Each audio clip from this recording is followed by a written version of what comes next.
أعوذ بالله من الشيطان الرجيم بسم الله الرحمن الرحيم الله يعلم ما تحمل كل أنثى وما تغيض الأرحام وما تزداد وكل شيء عنده بمقدار عالم الغيب والشهادة الكبير المتعال سواء منكم من أسر القول ومن جهر به ومن هو مستخف بالليل وسارب بالنهار له معقبات من بين يديه ومن خلفه يحفظونه من أمر الله إن الله لا يغير ما بقوم حتى يغيروا ما بأنفسهم وإذا أراد الله بقوم سوءا فلا مرد له وما له من دونه من وال هو الذي يريكم البرق خوفا وطمعا وينشئ السحاب الثقال ويسبح الرعد بحمده والملائكة من خيفته ويرسل الصواعق فيصيب بها من يشاء وهم يجادلون في الله وهو شديد المحال له دعوة الحق والذين يدعون من دونه لا يستجيبون لهم بشيء إلا كباسط كفيه إلى الماء ليبلغ فاه وما هو ببالغه وما دعاء الكافرين إلا في ضلال ولله يسجد من في السماوات والأرض طوعا وكرها وظلالهم بالغدو والآصال قل من رب السماوات والأرض قل الله قل أفاتخذتم من دونه أولياء لا يملكون لأنفسهم نفعا ولا ضرا قل هل يستوي الأعمى والبصير أم هل تستوي الظلمات والنور أم جعلوا لله شركاء خلقوا كخلقه فتشابه الخلق عليهم قل الله خالق كل شيء وهو الواحد القهار صدق اللہ العظیم۔ سورہ رعد کی آیت نمبر 8 سے 16 تک تلاوت کی ہے۔ تمام عقیدوں میں سے اہم اور بنیادی عقیدہ توحید ہے، اور توحید کا مفہوم یہ ہے کہ نہ اللہ کی ذات میں کسی کو شریک کرنا ہے، نہ اللہ کی صفات میں کسی کو شریک کرنا ہے، نہ اللہ کے افعال میں کسی کو شریک کرنا ہے۔ اللہ اپنی ذات میں، اپنی صفات میں، افعال میں وحدہ لا شریک لہ ہے۔ اللہ کی صفات میں سے ایک صفت ہے ہر چیز کو جاننا، یہ بھی اللہ کی صفت ہے۔ یہاں سے اللہ فرماتے کہ اللہ یعلم ما تحمل کل انثی، اللہ ہی جانتے ہیں وہ چیز جو اٹھاتی ہے ہر ماں اپنے پیٹ میں، کہ وہ بچہ ہے یا بچی ہے، ایک ہے یا دو ہے، کالا ہے یا گورا ہے، اس کے اعضاء پورے صحیح سالم ہے یا اس میں کوئی عذر ہے۔ یہ چیزیں یقینی طور پر اللہ کے بغیر کوئی نہیں جانتا۔ وہ عورت جس کے پیٹ میں بچہ ہے وہ بھی نہیں جانتی کہ میرے پیٹ میں لڑکا ہے یا لڑکی، ایک ہے یا دو ہے۔ یہ اللہ کا راز ہے، اللہ ہی کے پاس ہے۔ اللہ یعلم ما تحمل کل انثی، اللہ ہی جانتا ہے اور کوئی نہیں جانتا اس چیز کو جو اٹھاتی ہے ہر ماں پیٹ میں۔ وما تغیض الارحام وما تزداد، اور جو کم ہوتے ہیں رحم اور جو بڑھتے ہیں۔ اس کی ایک تفسیر یہ کرتے ہیں کہ حمل کی کم سے کم مدت نکاح کے بعد 6 مہینے ہے، یعنی 6 مہینے کے بعد جو بچہ پیدا ہوا وہ حلال ہے، بشرطے کہ خاوند اس کا انکار نہ کرے۔ اگر خاوند انکار کر دے اور کہے کہ یہ بچہ میرا نہیں ہے تو پھر مسئلہ الگ ہے۔ بعض بچے 7 مہینے کے ہوتے ہیں، بعض 8 مہینے کے بھی ہوتے ہیں، اور عادتاً بچہ ماں کے پیٹ میں 9 مہینے تک رہتا ہے، اور کئی بچے 9 مہینے سے کچھ زیادہ بھی ماں کے پیٹ میں رہتے ہیں۔ امام ابو حنیفہ رحمۃ اللہ علیہ کی تحقیق یہ ہے کہ بچہ ماں کے پیٹ میں 2 سال تک رہ سکتا ہے، اور یہ واقعات کثرت نہیں ہوتے، کوئی اکا دکا ہو جاتے ہیں۔ اور امام شافعی فرماتے کہ 4 سال بھی رہ سکتے ہیں۔ ایک بزرگ گزرے ضحاک بن مزاحم، یہ بڑے درجے کے تابعین میں سے ہیں، وہ 4 سال ماں کے پیٹ میں رہے۔ جب پیدا ہوئے تو ہنستے ہوئے پیدا ہوئے، منہ میں دانت بھی تھے، اس لیے ان کا نام ضحاک رکھ دیا ضحاک کا مطلب ہے ہنسنے والا۔ امام مالک فرماتے ہیں کہ بچہ ماں کے پیٹ میں 5 سال تک بھی رہ سکتا ہے، یہ اللہ کی قدرت ہے۔ تو یہ اس تفسیر کے مطابق ترجمہ ہوگا کہ جو رحم میں رہنے کی جو مدت ہے بچے کی کم ہوتے ہیں 6 ماہ 7 ماہ وغیرہ، یعنی رحم کی مدت جو کم ہوتی ہے، اور جو بڑھتے ہیں یعنی مدت زیادہ ہوتی ہے 9 ماہ 2 سال وغیرہ، اللہ اس کو بھی جانتا ہے۔ ایک تفسیر یہ۔ دوسری تفسیر یہ کرتے ہیں کہ شروعات میں جب بچے کا ماں کے پیٹ میں وجود بنتا ہے تو اس وقت رحم سکڑا ہوا ہوتا ہے، جو بچے کا وجود بڑھتا جاتا ہے رحم کھلتا ہے اور بڑھتا جاتا ہے۔ اللہ تعالیٰ اس کے سکڑنے اور بڑھنے کو بھی جانتے ہیں، حالانکہ وہ عورت خود نہیں جانتی کہ اندر کیا ہو رہا ہے۔ یہ سب اللہ کے کام ہیں، اور اللہ کے کاموں کی کوئی نظیر نہیں ہے، اور نہیں اللہ کے کاموں کا کوئی شریک ہے۔ اور کیا پوچھتے ہو؟ وَكُلُّ شَيْءٍ عِندَهُ بِمِقْدَارٍ، اور ہر چیز اللہ کے نزدیک ایک مقدار اور اندازے کے ساتھ ہے، اور وہ مقدار اور اندازہ یہ اللہ ہی کو معلوم ہے۔ عالم الغیب والشہادہ، اللہ غیب کو جاننے والا ہے اور حاضر چیزوں کو جاننے والا ہے۔ اب یہاں غیب کا معنی کہ جو چیزیں غائب ہے اللہ اس کو جاننے والا ہے، اس کا یہ معنی نہیں ہے کہ اللہ سے کوئی چیز غائب ہے، کیونکہ اللہ سے کوئی چیز غائب نہیں ہے، اللہ کے سامنے تو ہر چیز حاضر ہے، بلکہ اس کا معنی یہ ہے کہ مخلوق جو چیزیں نہیں دیکھتی ہے اور جو چیزیں مخلوق سے غائب ہے اللہ ان کو بھی جانتا ہے، اور جو چیزیں مخلوق کے سامنے ہیں اللہ ان کو بھی جانتے ہیں۔ الکبیر المتعال، وہ بہت بڑی ذات ہے اور بہت بلند ہے، بہت اونچی شان والی ذات ہے۔ الکبیر المتعال یہ دونوں اللہ کے صفاتی نام ہیں۔ اللہ کے مشہور نام 99 ہے، اور ہر نام میں کوئی نہ کوئی تاثیر ہے۔ اللہ والے فرماتے ہیں کہ رشتے اور کاروبار میں رکاوٹ ہو تو آدمی یا لطیفو کا ورد جو ہے وہ کثرت سے کرے۔ لطیف کا معنی ہے باریک بین۔ رزق کی تنگی ہو تو یا رزاقو کا ورد کثرت کے ساتھ کرے، اس کا معنی ہے اے رزق دینے والے۔ یرزق من یشاء بغیر حساب، اللہ رزق دیتا ہے جس کو چاہتا ہے بغیر حساب کے۔ آپس میں الفت پیدا کرنے کے لیے یا ودودو کا ورد کرے۔ ودود کا معنی ہے محبت کرنے والا، محبت ڈالنے والا۔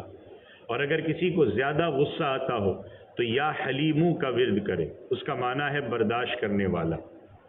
حضرت صلی اللہ علیہ وسلم کے پاس ایک شخص نے آ کر کہا کہ حضرت مجھے بڑی جلدی غصہ آتا ہے۔ آپ صلی اللہ علیہ وسلم نے فرمایا کہ جس وقت غصہ آئے اگر کھڑے ہو تو بیٹھ جاؤ اور بیٹھے ہو تو لیٹ جاؤ، پانی پیو اور وضو کرو، کیونکہ انسان میں آگ کا مادہ بھی ہے اور یہ غصہ آگ کی وجہ سے ہے۔ اب پانی پئیں گے وضو کریں گے تو وہ اس کو ٹھنڈا کر دے گا اور اختیاری چیز ہے۔ حضرت صلی اللہ علیہ وسلم نے فرمایا آدمی آج کل یہ سمجھتا ہے کہ پہلوان وہ ہے جو لوگوں پہ بہادری اور غصہ دکھائے۔ حضرت صلی اللہ علیہ وسلم نے فرمایا کہ لیس الشدید بالسرعۃ انما الشدید من یملک نفسہ عند الغضب، کہ پہلوان وہ نہیں ہے جو دوسرے کو میدان میں پچھاڑ دے، پہلوان وہ ہے جو غصے کے وقت اپنے نفس پر قابو پا لے۔ یہ بخاری شریف کی حدیث ہے، اصل پہلوان تو یہ ہے۔ آگے اللہ فرماتے ہیں کہ سواء منکم من اسر القول ومن جہر بہ، برابر ہے تم میں سے وہ شخص جو آہستہ بات کرے اور وہ شخص جس نے بلند آواز میں بات کی۔ ومن هو مستخف باللیل وسارب بالنہار، اور وہ شخص جو چھپا ہوا ہے رات کو اور جو چلنے والا ہے دن کو۔ سرب کا معنی ہے راستے پر چلنا۔ ہماری حالت یہ ہے کہ اگر کوئی شخص آہستہ بات کرے تو ہم نہیں سن سکتے، اونچی کرے تو سن لیتے ہیں، لیکن اللہ کے نزدیک اونچی اور آہستہ دونوں برابر ہیں۔ رات کو کوئی شخص کونے میں چھپا ہوا ہے تو ہمیں نظر نہیں آتا، دن کو گلی یا سڑک پر چلنے والا ہمیں نظر نہیں آتا۔ اللہ کے نزدیک رات کو چھپا ہوا ہو اور دن کو چلنے والا دونوں برابر ہے۔ وہ ایسی علیم اور خبیر ذات ہے کہ اللہ سے کوئی چیز چھپی ہوئی نہیں ہے۔ لَهُ مُعَقِّبَاتٌ مِّن بَيْنِ يَدَيْهِ وَمِن خَلْفِهِ،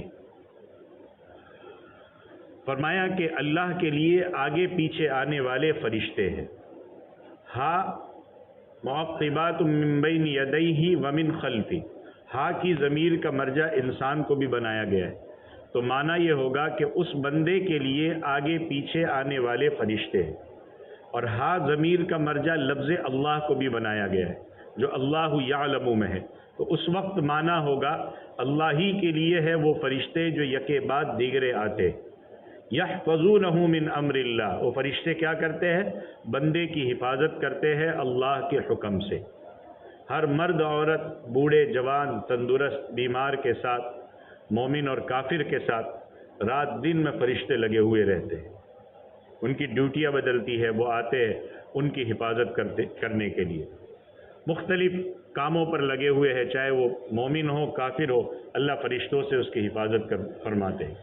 آگے اللہ نے ایک ضابطہ بیان فرمائے کہ ان اللہ لا یغیر ما بقوم حتی یغیروا ما بانفسہم، کہ اللہ نہیں بدلتے اس حالت کو جو کسی قوم کی ہے یہاں تک کہ وہ بدلے اس کو جو ان کے نفسوں میں ہے۔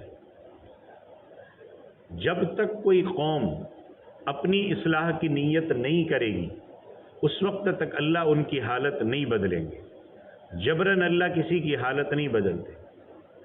کوئی شخص، بعض حضرات کہتے ہیں نا بھائی اللہ چاہے گا تو پڑھ لیں گے، بھائی اب چاہتے ہی نہیں ہو تو کیسے اللہ پڑھائے گا؟ بھائی اللہ کے مرضی کے بغیر ایک پتہ بھی نہیں ہلتا، کہتے کہ نہیں کہتے؟ بھائی کوئی شخص نماز نہیں پڑھنا چاہتا، اللہ اسے دھکے دے کر زبردستی نہیں پڑھواتے، آپ چاہو تو اللہ توفیق دیں گے۔ کوئی روزہ نہیں رکھنا چاہتا، جبراً اللہ اس سے روزہ نہیں رکھواتے، کیونکہ انسان کو پیدا ہی کیا ہے، پیدا کرنے کے بعد اختیار دے دیا ہے۔ اگر اختیار نہیں ہوتا تو سیدھا سب کو اللہ ایمان والا ہی بنا دیتے، مسئلہ ہی ختم ہو جاتا تھا، لیکن ایمان بھی ہے کافر، پھر ایمان لانے کے بعد بھی کفر کی طرف ہو جاتا ہے۔ کوئی شخص روزہ نہیں رکھنا چاہتا، جبراً اللہ اس سے روزہ نہیں رکھا، اللہ رکھوا سکتے ہیں زبردستی بھی، قادر مطلق ہے، مگر اللہ نے اختیار دے دیا ہے۔ جب کوئی نماز روزے کی نیت کرے گا تو اللہ توفیق عطا کریں گے، ایک قدم بڑھائے گا، اچھے کام کے ارادہ کرے گا تو اللہ توفیق عطا فرمائیں گے۔ اللہ زبردستی کسی قوم کی حالت نہیں بدلتے۔ مولانا ظفر علی خان صاحب نے ایک شعر کہا تھا کہ خدا نے آج تک اس قوم کی حالت نہیں بدلی، نہ ہو جس کو خیال آپ اپنی حالت کے بدلنے کا۔ جب تک نیکی کا ارادہ کر لو گے تو کل کا دن آج سے بہتر ہوگا، اور پھر آپ سوچو کہ آج ارادہ کر لو اور کل تک اللہ والا بن جاؤ، تو ایسے نہیں ہوگا، آہستہ آہستہ رفتہ رفتہ کام ہوگا۔ ارادہ کرو گے تو کل کا دن آج سے بہتر ہوگا، پرسوں کا کل سے بہتر ہوگا، پھر اگلا دن اس سے بہتر ہوگا، اسی طرح دن بدلتے جائیں گے۔ برائی سے رکنے کا ارادہ کرو، اللہ رکنے کی توفیق عطا کر دیں گے۔ نیت اور ارادے کا اختیار اللہ نے انسان کو دیا ہے۔ آگے فرمایا کہ وَإِذَا أَرَادَ اللَّهُ بِقَوْمٍ سُوءًا فَلَا مَرَدَّ لَهُ، اور جس وقت اللہ کسی قوم کے بارے میں ارادہ کرتے ہیں کوئی تکلیف پہنچانے کا، تو تکلیف وہ نہیں ٹلنے کی، چاہے وہ کتنی ہی کوشش کرے۔ جب اللہ کسی قوم کو اپنی پکڑ میں لے لیتے پھر اللہ کی پکڑ سے کوئی چھوٹ نہیں سکتا ہے۔ وَمَا لَهُم مِّن دُونِهِ مِن وَالٍ، اور اس تکلیف کو اللہ کے علاوہ کوئی دور بھی نہیں کر سکتا، اللہ کے علاوہ کوئی بچانے والا بھی نہیں، کوئی حفاظت کرنے والا بھی نہیں، کوئی نگران بھی نہیں ہے جو اس کو بچائے، ایک اللہ ہی ہے۔ اور وہ تکلیف بھی آتی ہے، وہ ہمارے حالات کو درست کرانے کے لیے اللہ کی طرف سے آتی ہے، ویسے نہیں کہ اللہ ظلم کرنا چاہتے۔ اللہ حالات بھی اسی لیے بھیجتے ہیں کہ اس بندے کے اندر احساس پیدا ہو، اور پھر وہ احساس پیدا ہو اور پھر وہ صحیح رخ کی طرف آئے، پھر وہ تکلیف دور ہو جاتی ہے۔ آگے فرمایا هو الذی یریکم البرق خوفا وطمعا وینشئ السحاب الثقال، کہ وہی اللہ ہے جو دکھاتا ہے تمہیں بجلی، جب آسمان پر بجلی چمکتی ہے تو وہ ذات تمہیں بجلی دکھاتی ہے، خوفا وطمعا، خوف کے خاطر اور طمع کے خاطر۔ خوف اس طرح کہ آسمانی بجلی جب زمین پر گرتی ہے تو اس سے لوگ مرتے ہیں، جانور مرتے ہیں، فصلیں تباہ ہوتی ہے، تو جب بجلی چمکتی ہے تو ایک ڈر ہوتا ہے کہ کہیں نیچے گر کر نقصان نہ کرے۔ اور طمع اور امید کیا ہوتی ہے کہ جب بجلی چمکتی ہے امید ہوتی ہے کہ بارش ہوگی، جس سے فصلیں پیدا ہوگی، پھل ہوں گے، جانوروں کے لیے چارہ پیدا ہوگا، گرمی دور ہوگی۔ یہ بجلی کو اللہ ہی چمکاتے ہیں۔ وَيُنشِئُ السَّحَابَ الثِّقَالَ، اور اللہ اٹھاتے ہیں ایسے بادل جو بوجھل ہے، بارش سے، برف سے، اولوں سے، ان بادلوں پر کنٹرول اللہ ہی کے ہے، وہی ان کو اٹھاتے ہیں اور وہی اللہ ان کو چلاتے ہیں۔ وَيُسَبِّحُ الرَّعْدُ بِحَمْدِهِ، اور تسبیح پڑھتا ہے رعد فرشتہ اللہ کی تعریف کے ساتھ۔ یہ میں نے کہا تھا نا کہ رعد فرشتے کا تذکرہ ہے، یہ رعد فرشتہ تسبیح پڑھتا ہے اللہ کی تعریف کے ساتھ۔ وہ تسبیح کیا پڑھتا ہے؟ سبحان اللہ وبحمدہ سبحان اللہ العظیم، والملائکۃ من خیفتی، اور فرشتے بھی تسبیح پڑھتے ہیں اس کے خوف سے۔ باقی فرشتے بھی یہی تسبیح کرتے ہیں سبحان اللہ وبحمدہ، اللہ سے ڈرتے ہوئے۔ اللہ کے مقرب ہے، معصوم ہے، کوئی گناہ فرشتوں سے، جیسے دیکھیں میں نے کہا نا کہ اللہ چاہے تو گناہ نہ ہونے دے، فرشتوں میں وہ چیز پیدا کر دی، وہ گناہ کر ہی نہیں سکتے، مادہ اللہ نے چھین لیا، معصوم ہے، لیکن پھر بھی اللہ کی نافرمانی سے ڈرتے ہیں۔ وَيُرْسِلُ الصَّوَاعِقَ، اور اللہ چھوڑتے ہیں کڑک کو۔ صواعق یہ صاعقۃ کی جمع ہے، وہ بجلی جو زمین پر کڑک کے ساتھ گرتی ہے نا اس کو صاعقہ کہتے ہیں۔ فَيُصِيبُ بِهَا مَن يَشَاءُ وَهُمْ يُجَادِلُونَ فِي اللَّهِ، بس پہنچاتے ہیں اس کو جس کو چاہتے ہیں، اور وہ جھگڑا کرتے ہیں اللہ کے بارے میں۔ اس کا پس منظر سمجھیے، فَيُصِيبُ بِهِ مَن يَشَاءُ وَهُمْ يُجَادِلُونَ فِي اللَّهِ کا، کہ وہ بجلی اللہ پہنچاتے ہیں اس کو جس کو چاہتے ہیں، اور وہ جھگڑا کرتے ہیں اللہ کے بارے میں۔ عرب میں ایک شخص تھا زید بن ربیعہ، بڑا مغرور اور شرک سے بھرا ہوا مالدار آدمی تھا، شرک سے بھرا ہوا، مغرور بھی تھا، پیسہ تھا، اور اس کی مجلس میں ہر وقت اوباش لوگ بیٹھے ہوئے رہتے تھے۔ حضرت صلی اللہ علیہ وسلم نے ایک مبلغ اس کے پاس بھیجا کہ جا کر اس کو سمجھاؤ۔ جب وہ پہنچا تو یہ زید بن ربیعہ ایک کھلی جگہ میں بیٹھا تھا۔ مبلغ بھی سلام کرنے کے بعد بیٹھ گیا اور ساتھ والوں سے پوچھا کہ یہ زید بن ربیعہ کون صاحب ہے، کیونکہ وہ تو جانتا نہیں تھا۔ لوگوں نے بتلایا کہ یہ جو سامنے بیٹھا ہے یہ زید بن ربیعہ ہے۔ مبلغ نے زید بن ربیعہ کو مخاطب ہوتے ہوئے کہا کہ مجھے اللہ کے پیغمبر حضرت محمد الرسول اللہ صلی اللہ علیہ وسلم نے بھیجا ہے تاکہ میں تمہیں پیغام پہنچا دوں کہ اللہ تعالی وحدہ لا شریک لہ ہے، اللہ کے پیغمبر برحق ہے، آسمانی کتابیں برحق ہے، فرشتے برحق ہے، تقدیر برحق ہے، مرنا برحق ہے، قیامت برحق ہے۔ دعوت پہنچائی، جیسے ہی دعوت پہنچائی اس نے مذاق کرنا شروع کر دیا، مذاق شروع کر، جیسے آج کے دور میں اگر آپ کسی کو سمجھاؤ تو مذاق اڑاتے ہیں آپ کا، وہ تو اللہ کے نبی کی دعا کے صدقے کے فوراً عذاب نہیں آ جاتا۔ کہنے لگا اللہ کیا ہوتا ہے، کہنے لگا اللہ کیا ہوتا ہے، سونے کا، چاندی کا، پیتل کا، تانبے کا، مذاق اڑانا شروع کر دیا۔ اب اس شیطان نے جب مذاق اڑایا تو اللہ کی قدرت کے آسمان سے بجلی گری اور اس کی کھوپڑی اتار کر پھینک دی۔ حالانکہ نہ کوئی بارش کا دور تھا، نہ کوئی بادل تھا، کچھ نہیں تھا، ایک دم سے عذاب آیا، آسمان بالکل صاف تھا اور اس کی کھوپڑی اتار کر کے پھینک دی گئی۔ تو اللہ بجلیاں پہنچاتے ہیں جس پر چاہتے ہیں، اور وہ جھگڑا کرتے ہیں اللہ کے بارے میں کہ اللہ کون ہے، فوراً اللہ نے ختم کر دیا۔ وَهُوَ شَدِيدُ الْمِحَالِ، حالانکہ وہ بہت سخت طاقت والا ہے۔ اللہ کون ہے؟ سخت طاقت والا ہے۔ محال یہ میم کے زبر کے ساتھ ہو تو اس کا معنی ہے ناممکن، کہ یہ چیز محال ہے، ہو ہی نہیں سکتی، اور اگر محال میم کے زیر کے ساتھ ہو تو اس کا معنی ہے قوت اور طاقت۔ لہو دعوت الحق، اللہ ہی کے لیے ہے حق کی دعوت، یعنی اللہ ہی کو پکارو۔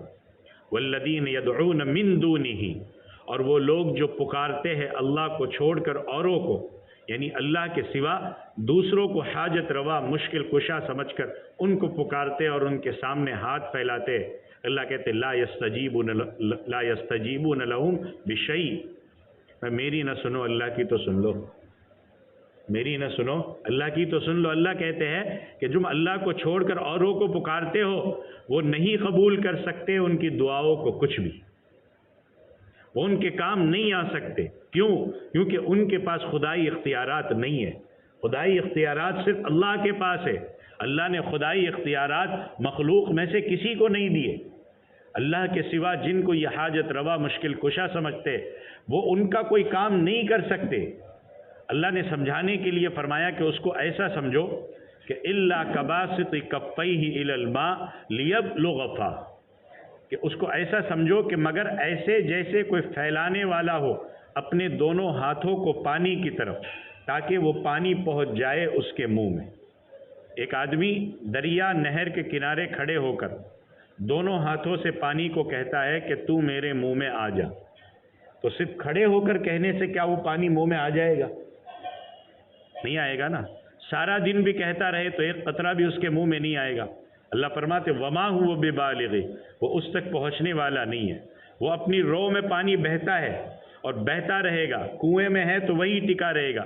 اسی طرح غیر اللہ سے، اللہ کے علاوہ سے جو مرادیں مانگنے والے ہیں ان کا کچھ بھی نہیں ہوگا، ان کا کچھ بھی نہیں ہوگا، چاہے وہ کتنا مانگتے رہے۔ اللہ کہتے کچھ بھی نہیں ہوگا۔ وما دعاء الکافرین الا فی ضلال، اور نہیں ہے کافروں کا پکارنا مگر گمراہی میں۔ کسی کو بھی پکارتے رہو، اللہ کہتے ہیں کہ یہ گمراہی ہے۔ آگے اللہ فرماتے کہ وَلِلَّهِ يَسْجُدُ مَن فِي السَّمَاوَاتِ وَالْأَرْضِ، اور اللہ ہی کو سجدہ کرتی ہے وہ مخلوق جو آسمانوں میں ہے اور زمینوں میں ہے۔ فرشتے آسمانوں میں بھی ہے اور زمین میں بھی، اور زمین میں انسان بھی ہے، جنات بھی ہے، اور ان کے علاوہ بے شمار مخلوق ہے۔ کہ اللہ کو سجدہ کرتے وہ مخلوق جو آسمان میں ہے، زمین میں ہے، طوعا وکرہا، خوشی سے بھی اور جبرن بھی۔ ایسے بھی ہے جو خوشی سے اللہ کے سامنے راضی برضا جھکتے ہیں، اور ایسے بھی ہے جو قیدی ہے، مجبور ہو کر اللہ کے سامنے جھکتے ہیں کہ چلو بھائی ایک فارمیلٹی پوری کرنی ہے، ایسے بھی جھکتے ہیں۔ وَظِلَالُهُمْ بِالْغُدُوِّ وَالْآصَالِ، ظلال یہ ظل کی جمع ہے، سائے کے معنی میں، اور ان کے سائے، بالغدو، غدو غدوتن کی جمع ہے، اس کے معنی ہے پہلا پہر۔ والآصال اصیل کی جمع ہے، اصیل کا معنی ہے پچھلا پہر۔ معنی ہوگا کہ یہ تو جھکتے جھکتے ہیں، ان کے سائے بھی اللہ کے سامنے جھکتے ہیں، پہلے پہر اور پچھلے پہر سجدہ کرتے ہیں۔ یہ جو آیت ہے یہ آیت سجدہ ہے، اور قرآن پاک میں 14-15 آیتیں سجدے کی ہے، جو ان کے متعلق مسئلہ یہ ہے کہ جو پڑھے گا اور سنے گا اس پر بھی سجدہ لازم ہوگا۔ اب یہ آیت کریمہ میں نے تمہارے سامنے پڑھی ہے، لہذا جن لوگوں نے سنی ہے وہ بعد میں ان پر سجدہ لازم ہو گیا، بعد میں اس پر سجدہ کر دے، اس کو سجدہ تلاوت کہتے ہیں۔ قرآن پاک میں سجدے کی جو 14-15 آیتیں ہیں، سجدہ تلاوت جب وہ سنتے تو اس کو سجدہ تلاوت کرنا پڑتا ہے۔ سجدہ تلاوت کے لیے وہ ساری شرائط ضروری ہے جو نماز کے لیے ضروری ہے۔ ایک تو باوضو ہونا، کپڑوں کا پاک ہونا، جگہ کا پاک ہونا، پھر نماز کا وقت ہونا۔ مطلب کیا ہے کہ جب ایک دم سورج طلوع ہونے کا وقت ہے اس وقت آپ سجدہ تلاوت نہیں کر سکتے۔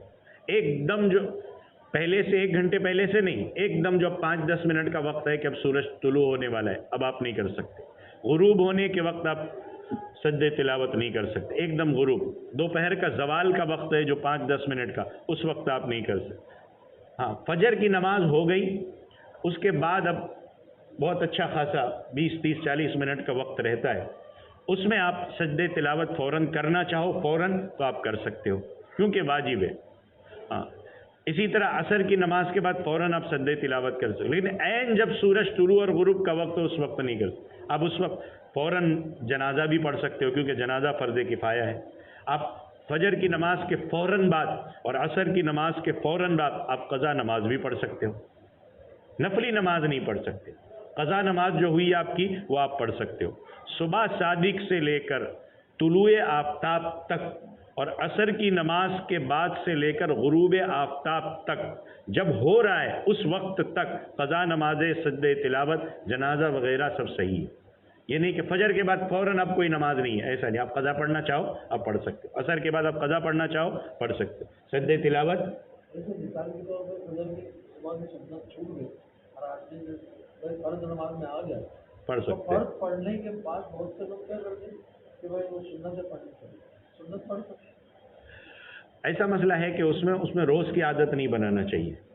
کسی دن اگر سنت چھوٹ گئی ہے تو بعد میں فوراً جا کر کے پڑھ لے۔ اگر روز کی ویسی عادت بنائی ہے تو پھر بعد میں اشراق کی بات پڑھے، روز کی ایسی عادت نہیں بنانی چاہیے۔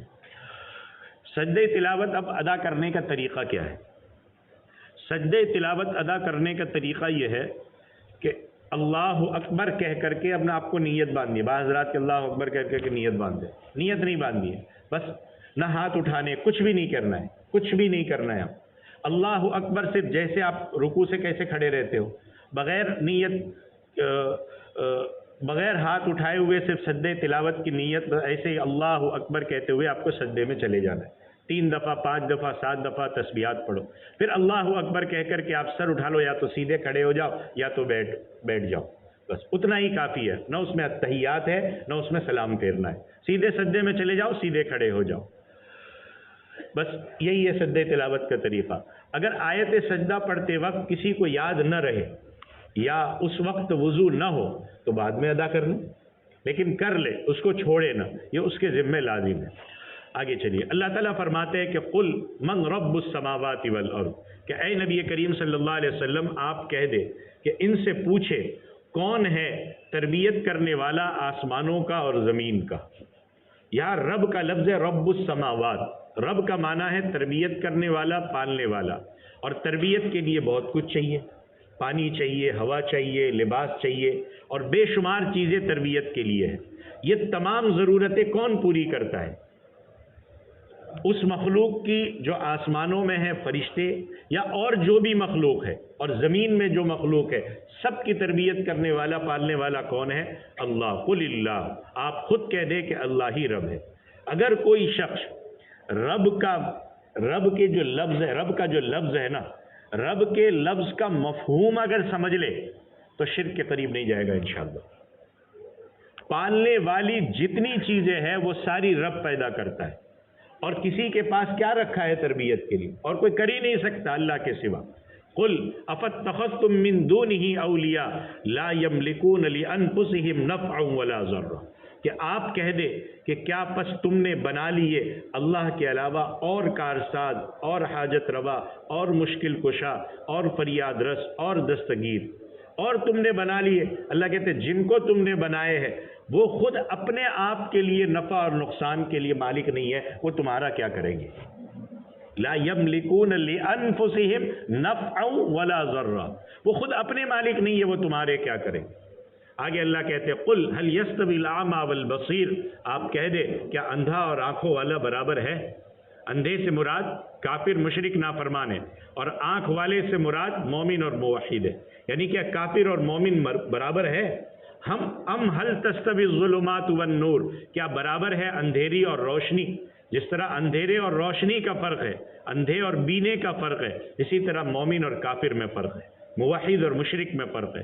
ام جعلوا للہ شرکاء خلقوا کخلقہ، کیا ٹھہرائے ہے، بنائے ہے ان لوگوں نے اللہ کے لیے شریک، کہ انہوں نے پیدا کیا ہے اللہ کی پیدا کی ہوئی مخلوق کی طرح. کہ یہ جن کو شریک بناتے، کیا انہوں نے اللہ کی طرح کوئی چیز پیدا کی ہے؟ فتشابہ الخلق علیہم، پس متشابہ ہو گئی مخلوق ان پر، کہ وہ بھی اللہ کی طرح پیدا کرتے اور ان کو مشابہ لگ گیا ہے، اور انہوں نے ان کو اللہ بنانا شروع کر دیا ہے، حالانکہ اللہ کے بغیر کوئی کسی چیز کو پیدا کرنے والا نہیں ہے. قل اللہ خالق کل شیء، آپ کہہ دے کہ اللہ ہی ہر چیز کا خالق ہے، وہی مالک ہے، وہی پروردگار ہے. اس رکوع کو اچھی طرح آپ سمجھو اور جا کر کے اس کو پڑھیے اور بار بار پڑھیے. اس میں اللہ نے شرک کی خوب تردید فرمائی ہے. امام احمد ابن حنبل رحمۃ اللہ علیہ نے حدیث نقل فرمائی ہے، اور بہت غور سے سنیے شرک کے بارے میں کہ کتنا سخت ترین مسئلہ ہے. ہم اس کو بہت بڑا مسئلہ سمجھ، کوئی فرق نہیں پڑتا، بولے رشتہ داری کے نام پر، کھانے کے نام پر، پڑوس کے نام پر ہم بہت ساری چیزیں یہ کر دیتے. کبھی ہم کسی کو دعوت دینے جاتے، کسی کو تبلیغ کرنے جاتے، تو تبلیغ کے نام پر بھی ہم شرک کر دیتے کہ ٹھیک ہے اس کے ساتھ تھوڑی دیر 2 گھڑی کر لو تاکہ یہ سمجھ جائے. نہیں، حکمت اپنی جگہ، لیکن شرک کی اجازت بالکل نہیں ہے. شرک کی اجازت بالکل نہیں ہے.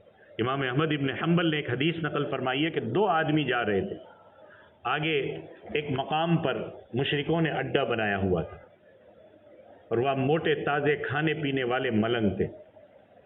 اب جب اڈا بنتا ہے تو وہاں سب کچھ چلتا ہے. جو وہاں جاتا اس کو کہتے ہیں کہ یہاں کسی نہ کسی چیز کا چڑھاوا چڑھاؤ، مرغی ذبح کرو، بکری ذبح کرو، کوئی اور چیز ذبح کر کے چڑھاوا چڑھاؤ. اب وہاں پہنچیں گے تو آپ کو کرنا پڑے گا، اب اس کے بغیر جا نہیں سکتے، ورنہ وہاں سے آگے نہیں جانے دیتے تھے. یہ 2 جو شخص جا رہے تھے یہ دونوں موحد تھے. جب یہ وہاں پہنچے تو ان کو بھی کہا کہ یہاں کسی نہ کسی چیز کا چڑھاوا چڑھاؤ ورنہ جانے نہیں دیں گے. انہوں نے کہا کہ پہلی بات تو یہ ہے کہ ہم اللہ کے سوا کسی کے لیے چڑھاوا جائز نہیں سمجھتے. دوسری بات یہ ہے کہ ہمارے پاس کچھ ہے بھی نہیں کہ ہم چڑھاوا چڑھائے. تو وہاں کے لوگوں نے کہا کہ ہم نے تم کو چھوڑنا نہیں ہے جب تک یہاں کسی نہ کسی چیز کا چڑھاوا نہیں چڑھاؤں گا. اب ان میں سے ایک جو تھا اس نے سوچا کہ روزانہ کتنی مکھیاں ہیں وہ مر جاتی ہے اور مار دیتے, اور مسئلہ ہے کہ جو کیڑے مکوڑے تکلیف دے اور مکھیاں تکلیف دے تو ان کو مارنا جائز ہے. تو ان میں سے ایک نے کہا کہ چلو ایک مکھی مار کے یہاں چڑھاوا چڑھا دیتا ہوں. اس نے مکھی ماری, چڑھاوا چڑھایا, اس کو انہوں نے جانے کی اجازت دے دی, وہ چلا گیا. چڑھاوا چڑھایا, اجازت دے دی, وہ چلا گیا. دوسرے نے کہا کہ میں تو غیر اللہ کے نام پر مکھی بھی چڑھاوا چڑھانے کے لیے تیار نہیں ہوں. بھائی کچھ بھی ہو, میں تو چاہے مکھی ہی کیوں نہ ہو لیکن غیر اللہ کے نام پہ نہیں چڑھاؤں گا. اس کو انہوں نے قتل کر دیا. عام طور پر ہے نا, مانو نہیں تو ماریں گے, سچویشن ویسی ہی رہتی ہے ہر جگہ. اس کو انہوں نے قتل کر دیا. حضرت صلی اللہ علیہ وسلم نے فرمایا کہ جس نے مکھی چڑھاوا چڑھائی مرا, سیدھا جہنم میں گیا. کیوں؟ شرک. چاہے وہ مکھی کیوں نہیں چڑھائی آپ نے, اللہ کے علاوہ کے نام کی اجازت نہیں ہے. اور جس کو انہوں نے قتل کیا وہ شہید ہوا, سیدھا جنت میں گیا. تو فرمایا کہ آپ کہہ دیں اللہ ہی ہر چیز کا خالق ہے. جب اللہ ہی ہر چیز کا خالق ہے تو ہر چیز کی کرنے دھرنے والی ذات بھی اللہ کی, عبادت بھی اسی کے نام پہ, مانگنا بھی اسی سے, کسی اور سے نہیں. اور وہ شرک کے زمرے میں آتا ہے. وَهُوَ الْوَاحِدُ الْقَهَّارُ, اور وہ اکیلا ہے اور سب کو دبا کر رکھنے والا ہے. اللہ کے مقابلے میں کسی کا حکم نہیں چلتا, وہی ہر چیز کا کرتا دھرتا ہے. بس اللہ کی حکمت اپنا کام کرتی ہے کہ تھوڑی بہت ڈھیل مل جاتی ہے, لیکن جب پکڑ آتی ہے نا تو دنیا کی کوئی طاقت بچا نہیں سکتی ہے. تو یہ سورہ رات کی آیت نمبر 8 سے 16 تک تھی. اللہ عمل کی توفیق عطا فرمائے. آمین. وآخر دعوانا الحمدللہ.